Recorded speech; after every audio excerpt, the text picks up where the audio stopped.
चला अम्मा कैसन पछी आई ना हो। आवा आवा का करबू बहनी हो।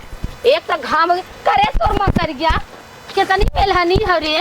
हां कितनी मेलहनी हो कि ओ का हरवा मोती देली एक झोला में चट्टे साड़ी तो नाई के दे देलिन हला लेके जा ई ना साड़ी लुग्गा ना दे का दे झटिया दौरी ना दे दे का तो सवेरा विदाई कर देवतिन हम लेके चल गेलो जाना तो कि घरे मर मन से धुन आई है जबरदस्त पर बा कहे जाए दे एरिया से लेके अइहा त हम ले लेबै।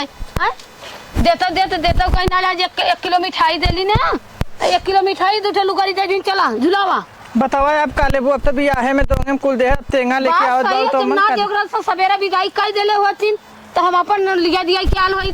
अब बतावा दोपहरिया भर जड़ गए है। एक तो जेठ बैसाख का महीना जैसे लागत बा कि तपई लागे ना बहाए।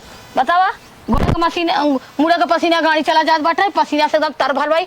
अरे तनी है त पेड़ बा बहिनी कितना बढ़िया हवा लगत बा दुल्हन छहाइला दुल्हन तनी कहो ये दुल्हन का मां तोरे हौ जो पड़ोसिया रहल बड़ा ऐसे ताकत रहल ले उ देखत रहन कुल ना देख घूम रहल का बोलत ना रहा उ देखत रहल ना कि का एकर बुढ़िया आइल हो आने का कुल हमारे के देख के जरत हन। अच्छा कहने अरे एकर तो बड़ भड़कवा घरे शादी होई गेल बाटे ई तो ओढ़ पहन के आवत है।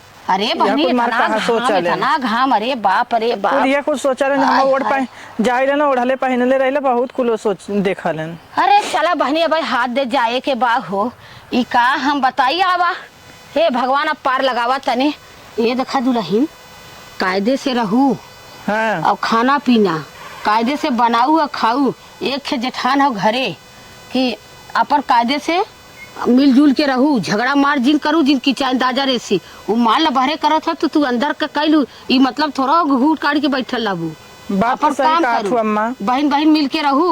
अब मुँह दिखाई चला देखी है अपन जवन भाई जवन दही है अपन ले लू। अब हम तोहर मुँह न देखब अब चलब देखब अब घरे ऐसा ही तब मुँह हो गरम घामे से एकदम खपड़ोई लाल भइल बा। अम्मा तोरे संगवा हमहू आवत है का हम कतो से बाहर। अरे तो भाई जवान जट्ठा है हम कहाँ अब बुढ़ऊ एकर मारे जवान जट्ठा है तेकर बार हमें घाम ना लगी।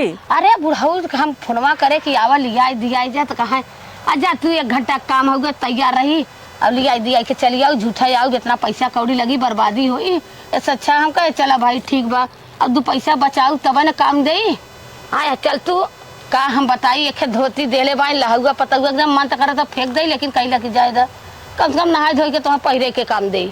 चला ठीक माई देले बा ना चला आवा चला ठीक है अम्मा चला आवा।